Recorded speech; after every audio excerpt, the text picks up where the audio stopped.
Gracias.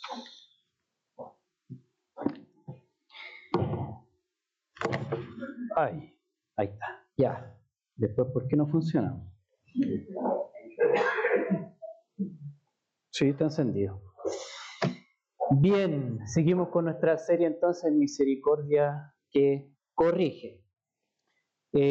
Como iglesia queremos hacer un recorrido completo a la primera carta a los Corintios.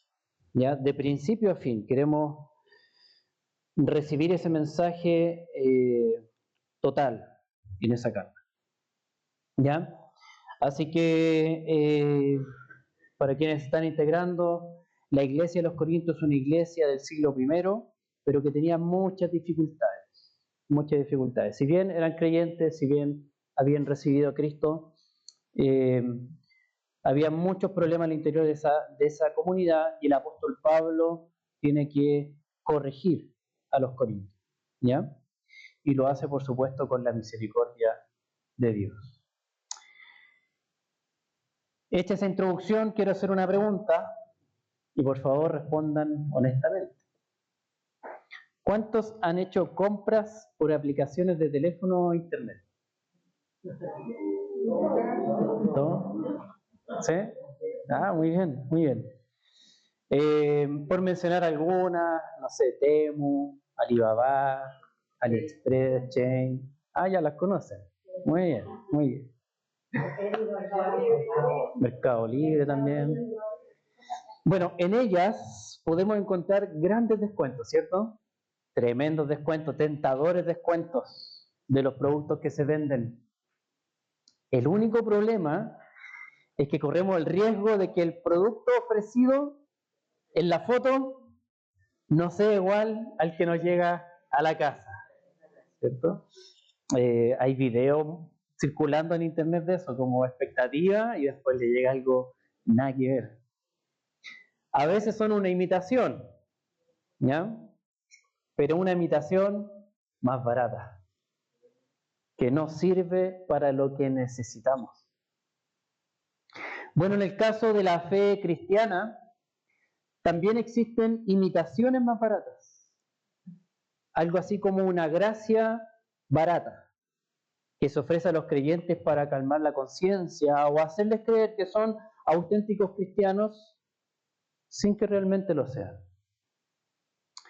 Y algo así estaba pasando en la iglesia de Corinto del siglo I. Había algunos que, creyendo ser cristianos y vivir la gracia de Dios, solo estaban imitando la vida cristiana, pero estaban muy lejos de vivir realmente esta fe en sus vidas. Por eso el apóstol Pablo debe advertir a los corintios, como lo leímos hace poco. Y hoy día vamos a estar meditando en esto.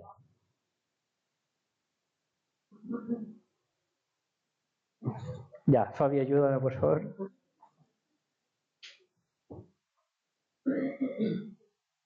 Hoy día vamos a estar meditando en esto. Vamos a la otra. Las marcas de la gracia. ¿Cómo reconocer cuando es algo genuino, verdadero, y no una imitación de demo? Marcas de la gracia, el falso y el verdadero creyente en Cristo. Oremos. Padre, te damos gracias, Señor, por tu palabra. Gracias, Señor, porque tú con misericordia nos corriges, y queremos esta mañana tener oídos para oírte. En la medida que profundizamos, Señor, en tu Escritura, que el Espíritu Santo vaya profundizando en nuestro corazón. Toca nuestros pensamientos, nuestras mentes, Señor. Muéstranos cuál es tu voluntad para nuestras vidas. Derriba cualquier barrera que queramos poner, cualquier autodefensa, para que seamos edificados por ti, Señor, y no por nuestros propios deseos. Ayúdanos, Señor. Cubre también mi indignidad con tu gracia, para que seas tú, Espíritu Santo, ministrando a tu pueblo. Amén. Amén. Muy bien, entonces, marcas de la gracia, y vamos a conocer cómo identificar el falso creyente, ¿ya? Primero, vamos a ver cómo se identifica un falso creyente, alguien que quizá ha recibido una gracia barata, una imitación de estas compras online. No voy a decir la marca porque no nos están auspiciando. ¿Ya? ¿Qué es lo que vemos? El falso creyente cree que por participar en los sacramentos en la iglesia tiene asegurada su pertenencia al pueblo de Dios, pero no le importa o pierde cuidado de los frutos de la gracia en su vida. ¿Ya? Y aquí quiero explicar un poquito. Para eso vamos a volver a leer versículos 2 al 5. Dice, en Moisés, está hablando de la historia del pueblo de Israel, del Antiguo Testamento. En Moisés todos fueron, ¿qué cosa? Bautizados en la nube y en el mar. Y ahí tenemos un primer sacramento, el bautismo, ¿cierto? Decimos que los sacramentos son un signo, una señal visible de la gracia de Dios. Y el pueblo de Israel, de manera simbólica, podríamos decirlo, estaba recibiendo este bautizo, ¿ya? Bajo la nube y por el mar.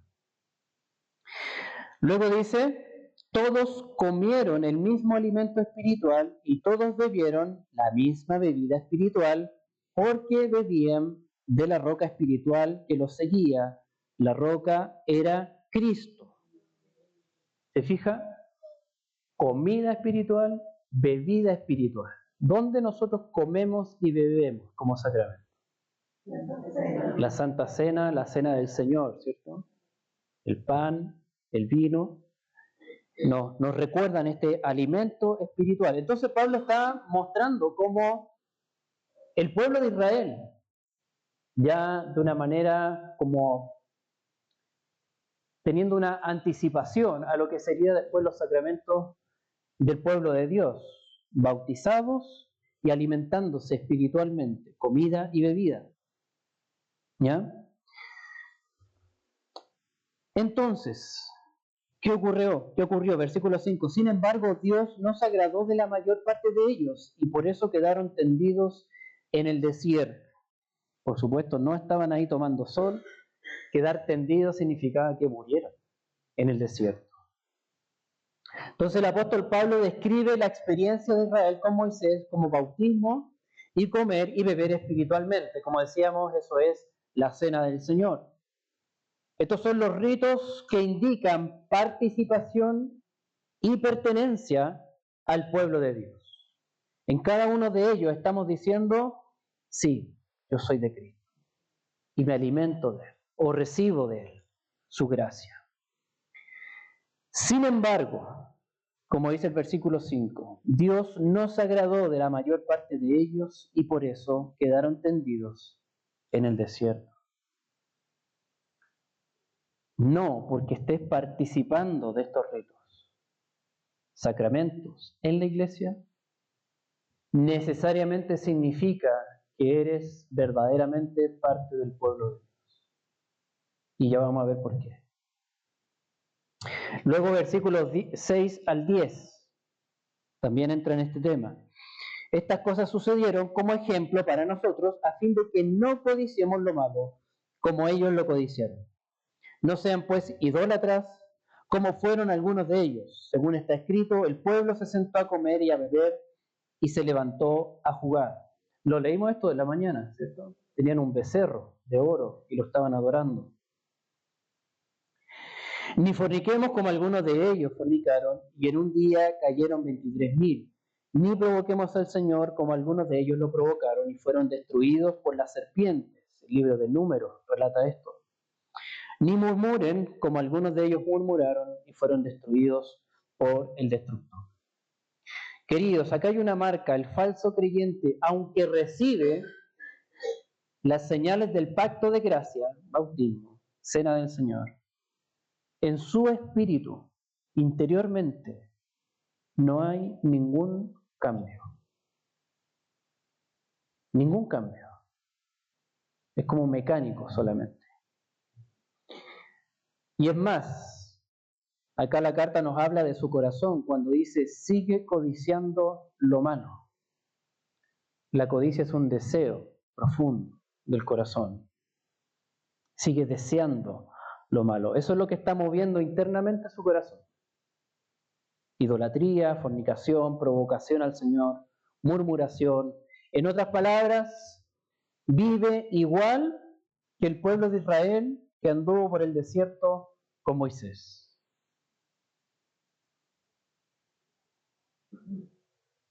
Recibió bautismo, fue alimentado, cena del Señor, pero viviendo de la misma forma como anduvo el pueblo de Israel por el desierto con Moisés, de los cuales Dios nos agradó. Amados hermanos, es importante entonces que entendamos que venir a la iglesia, ser bautizado, confirmarse, participar de la cena del Señor o cualquier otro rito religioso que hacen los cristianos no te hace un verdadero creyente, ni parte del pueblo de Dios.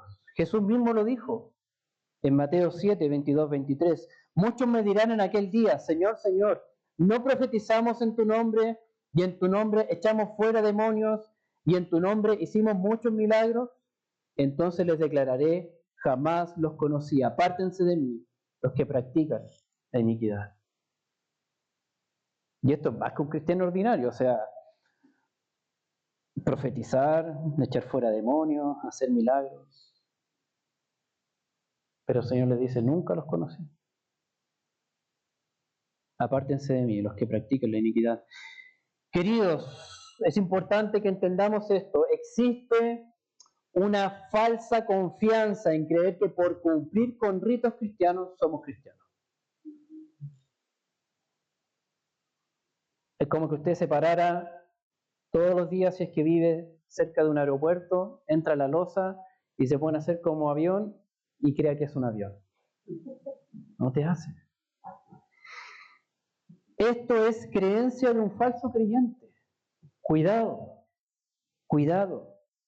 La identidad cristiana nunca viene de lo que hacemos, sino de lo que Cristo hace con nosotros. Él nos da su identidad. Si el espíritu no es transformado y produce nuevos deseos, nuevas prioridades en tu vida, nuevos afectos hacia Cristo, venir a la iglesia o participar de ritos no te hace un verdadero creyente. Y tal como ocurrió con el pueblo de Israel, Dios nos agradó de la mayor parte de ellos y por eso quedaron tendidos en el desierto. Así tampoco Dios se agradará de aquellos que son bautizados y comen la cena del Señor, pero sus corazones están apartados de Él y codician lo malo. Pregunto, ¿a qué vienes a la iglesia? Y no es que quiera desanimarlos de venir, todo lo contrario, pero con un correcto examen de conciencia. ¿Por qué decides bautizar a tu hijo, hija, o tú mismo ser bautizado? ¿Por qué participas de la cena del Señor? ¿Qué pasa realmente en tu interior? ¿Qué está pasando? ¿Llevas las marcas de un nuevo espíritu con nuevos deseos, nuevas prioridades y nuevos afectos hacia Cristo?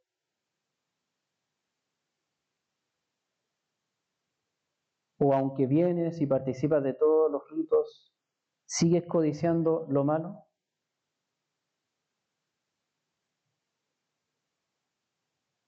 Si es así, entonces déjame decirle y dígale al que tiene a su lado, busca la gracia de Dios para resistir toda tentación. Así es. Entonces vimos las marcas de un falso creyente, veamos ahora las marcas del verdadero creyente. ¿Ya? El verdadero creyente es sostenido por la fidelidad de Dios para resistir las tentaciones, procurando dar frutos de la gracia en su vida cristiana. Y esto lo vemos en el versículo 13. Dice: no les ha sobrevenido ninguna tentación que no sea común a los hombres, ¿ya? Así que lo primero que hay que sacarse de la cabeza es que tú estás viviendo algo extraordinario y Dios se excedió contigo. No les ha venido ninguna tentación que no sea común a los hombres, ¿ya? Experimentamos y vivimos algo que otros también experimentan y viven. Sin embargo, y aquí viene lo maravilloso, buena noticia, fiel es Dios, que no permitirá que ustedes sean tentados más allá de lo que puedan soportar, sino que con la tentación proveerá también la vía de escape a fin de que puedan resistirla. Amados, el apóstol Pablo dirige la fe de un verdadero creyente hacia Dios. Fiel es Dios. Fiel es Dios. Y tiene poder para incluso tener control sobre la situación cuando está siendo tentado, para no permitir que sea algo más que no pueda soportar. No significa que no vaya a doler, no significa que no vaya a ser difícil y duro, pero ahí va a estar Él, teniendo el control de eso, para que no pase más allá de lo que pueda soportar. Y además mostrar la salida, la vía de escape para poder resistir esta tentación. Es maravilloso porque Pablo nos está apuntando a las propias fuerzas del creyente. Vamos, aprieta los dientes y esfuérzate más. No. Está haciendo que su mirada vaya hacia Dios. Su fidelidad, su poder es lo que te va a sostener. Hay gracia disponible de Dios para ti, para resistir. Esa es una marca, evidencia de un verdadero creyente. Se sostiene la fidelidad de Dios para resistir la tentación. Y luego vemos versículos 20 al 22. Dice: no, sino que digo que lo que los gentiles sacrifican, los gentiles eran los no creyentes, lo que ellos sacrifican, lo sacrifican a los demonios y no a Dios. No quiero que ustedes sean partícipes con los demonios. Ustedes no pueden beber la copa del Señor y la copa de los demonios. No pueden participar de la mesa del Señor y de la mesa de los demonios. ¿O provocaremos a celo al Señor? ¿Somos acaso más fuertes que Él? El verdadero creyente entonces recibe las señales del pacto de gracia. Sí, también recibe bautismo, participa de la cena del Señor, pero con un sentido de participación y pertenencia exclusiva al Señor. Cuando participa de estos sacramentos, está diciendo: le pertenezco a Él, exclusivamente a Él, nadie más, cuidándose de no participar en ningún otro acto de idolatría de este mundo, para no provocar a celos al Señor. Porque en ese pacto de gracia el Señor también dice: sí, mío eres tú, mía eres tú. Yo soy tu Dios, tú eres mi pueblo. Eso es lo que estamos afirmando con estos sacramentos. En este caso, entonces, el rito externo cobra total efecto espiritual en un verdadero creyente que por fe, por una fe verdadera, recibe las promesas recordadas en estos sacramentos y en la comunión, en la iglesia, en la participación en la iglesia.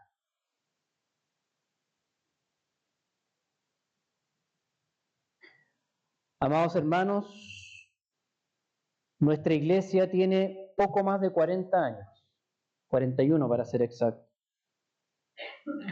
Los mismos años que pasó el pueblo de Israel con Moisés por el desierto. Tal vez la mayoría de nosotros estamos igual que ese pueblo. siendo bautizados y comiendo alimento y bebida espiritual por años, pero con cero efecto o fruto de arrepentimiento en el corazón. Déjame decirles que es muy fácil caer en esta rutina religiosa. Es muy fácil. Es muy fácil hacer de Jesús parte de nuestra rutina semanal. O incluso dejarlo fuera de nuestra rutina por varias semanas. Quiero hablarle a mis hermanos mapuches. Ustedes fueron los primeros anglicanos de Chile. Los misioneros trajeron el evangelio a ustedes primero. Pero ¿qué ha pasado con las nuevas generaciones? ¿Por qué muchos de los que vienen del campo a la ciudad abandonan a Cristo y se entregan a los ídolos de Santiago? ¿Dónde quedó esa fe cristiana que se veía en el sur? Y a mis hermanos chilenos o hispanos, muchos de nosotros hemos conocido el Evangelio de la gracia a través de la iglesia anglicana. Nunca habíamos escuchado esto de la gracia. La gracia, como Dios dándose gratuitamente al hombre. O estábamos acostumbrados antes a un estricto legalismo religioso o a los ritos de la iglesia de Roma. Pero para muchos saber que existe la gracia ha sido mal entendido como una oportunidad para ceder ante las tentaciones. Total, hay gracia. Una oportunidad para participar de la mesa del Señor y de la mesa de los demonios. Me identifico con Cristo y me identifico con los demonios también. No juguemos con Dios. Amada iglesia, es importante que entendamos que la gracia verdadera, no la barata, la verdadera gracia, produce marcas en la vida del verdadero cristiano. La resistencia a la tentación es una evidencia de que Dios está obrando en tu vida. Pero si vives igual que un no cristiano, afanado por las mismas cosas, adorando a los mismos ídolos, teniendo las mismas prioridades, ¿qué te hace pensar que en realidad has recibido la verdadera gracia de Dios? Lo más probable es que te hayas quedado con una gracia barata, que lamentablemente no salva a nadie.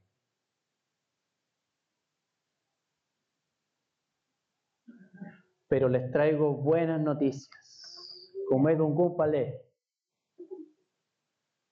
Así me enseñó mi hermano Víctor. Les traigo buenas noticias, las mismas que anuncia Pablo en el versículo 13. Fiel es Dios. Fiel es Dios. A pesar de nuestra infidelidad hacia Él, Dios permanece fiel al pacto que hizo con nosotros en la cruz de Cristo. Allí Dios prometió que comenzaría su obra y sería fiel hasta terminarla por amor a su Hijo. Él prometió que todos los que se arrepienten y confían en Jesús serán restaurados en sus espíritus, recibiendo una nueva vida en el poder del Espíritu Santo. Fiel es Dios para prometer y cumplir lo que promete. Por eso Dios envió a su Hijo, para resistir toda tentación que nosotros no podemos resistir. A diferencia de Israel, cuando Jesús estuvo en el desierto 40 días, Él se mantuvo firme y no cedió a la tentación de Satanás. Cristo triunfó y triunfa donde tú y yo hemos fracasado. Pagando en la cruz por lo que tú y yo no hemos logrado. Y resucitando al tercer día como un vencedor para darnos su victoria en el poder de la resurrección. Dígame si no son buenas noticias. En Jesús toda tentación ha sido vencida y en su poder podemos experimentar también su victoria en nosotros resistiendo a la tentación. En su poder. Por eso, pegue una repasada ahora para el otro lado. Busca la gracia de Dios para resistir toda tentación. ¿Y cómo podemos aplicar esto a la vida diaria? ¿Cómo podemos llevarlo en práctica? Versículo 11 hace una advertencia. Estas cosas le sucedieron como ejemplo y fueron escritas como enseñanza para nosotros, para quienes ha llegado el fin de los siglos, refiriéndose a la historia de Israel, lo que estaba escrito ahí. Por lo tanto, aprendamos de la Escritura. Recibamos esta enseñanza. Para eso Dios la dejó, para enseñarnos. Lo cual significa que la ignorancia bíblica es espiritualmente peligrosa. Cristiano que no conoce su fe por el testimonio de la Biblia es de lo más manipulable y de lo más tentable. Y lo más probable es que no resista a la tentación. Aprendamos de la Escritura, hay enseñanza ahí para nosotros. Cuidémonos de una ignorancia bíblica. Versículo 12. Por tanto, el que cree que está firme, tenga cuidado, no sea que caiga. Y este es un llamado a la humildad, para todos, pastores incluidos también. Estemos alerta, espiritualmente alerta, porque nadie está libre de caer en tentación. No te creas impecable, o sea, sin pecado, porque no podrías pecar. Todos estamos en la misma condición. Nadie está libre de caer en tentación. Versículo 14 también nos da enseñanzas que podemos aplicar para nuestra vida. Por tanto, amados míos, huyan de la idolatría. Huyan de la idolatría. No dice, acércate a poquito, trata de conversar con ella. No, huye de la idolatría. Y en el 21 lo refuerza esta misma idea. Ustedes no pueden beber la copa del Señor y la copa de los demonios. No pueden participar de la mesa del Señor y de la mesa de los demonios. Por lo tanto, si hay un ídolo en tu corazón con el que estés luchando, huye. Y en esto tenemos que ser radicales con el pecado para cortar con él. Huye. Si se hace difícil, busca ayuda en la comunidad, en esta comunidad de gracia. Pero que en tu corazón esté esa disposición. No voy a regalonear más este ídolo, este pecado. Voy a huir de él. Y que Dios te dé ese poder para huir de él. Para ir terminando, entonces, como les decía al principio, en el caso de la fe cristiana también existen imitaciones más baratas, algo así como una gracia barata que se ofrece a los creyentes para calmar la conciencia y hacer creer que son auténticos cristianos, sin que necesariamente lo sean. ¿Cuáles son las marcas de tu vida cristiana? ¿La de un falso o verdadero creyente? ¿Con cuál gracia te identificas? ¿Con la barata o con la que le costó muy caro a Dios la vida de su Hijo? ¿De qué manera quieres vivir tu vida cristiana ante las tentaciones de este mundo? Para que no se nos olvide, volvamos a decir, busca la gracia de Dios para resistir toda tentación. Pongámonos, no, todavía no, vamos a orar. Padre, Señor, estamos delante de ti, tú que todo lo conoces.